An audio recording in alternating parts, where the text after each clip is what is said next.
नमस्कार मु संदीप मिश्र vastu expert ATR news रो वास्तु ज्ञान प्रोग्राम को आपन को स्वागत करूछी।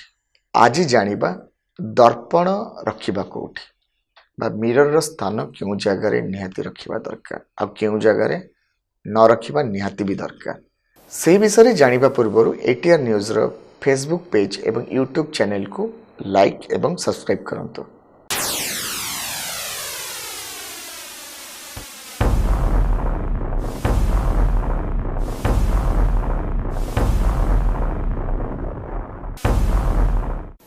दर्पण गोटे एमिति जिनस जहाँकि आपण प्रत्येक घरे आपण मिलिबो किंतु दर्पण रखिबा पई वास्तु अनुसार गोटे प्रत्येक निर्दिष्ट गोटे दिग निरूपण करा जाई अछि।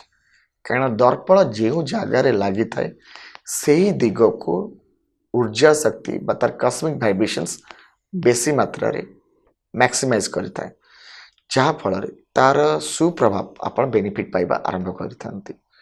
तो दर्पण रखिबा समय रे सदाबले मन रखंतु पूर्व दिग एवं उत्तर दिग ए दुईटी दिगरे ही दर्पण रखी पारिबे। दक्षिण किंबा पश्चिम क्षेत्र रे यदि दर्पण रखुचंती ताले स्वास्थ्यगत संबंधी असुविधा एवं अशांतिर वातावरण अपन घरे बेसी मात्रा रे प्रभावित होता है।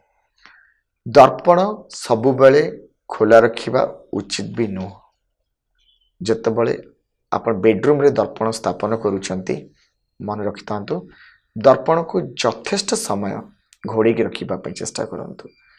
एही दर्पण को जदि स्क्रीन पार्टीशंस रे रखुछंती ताहा हेले आपण को अलाउ आपण एही दर्पण को आपण को बेडरूम रखि परिबे।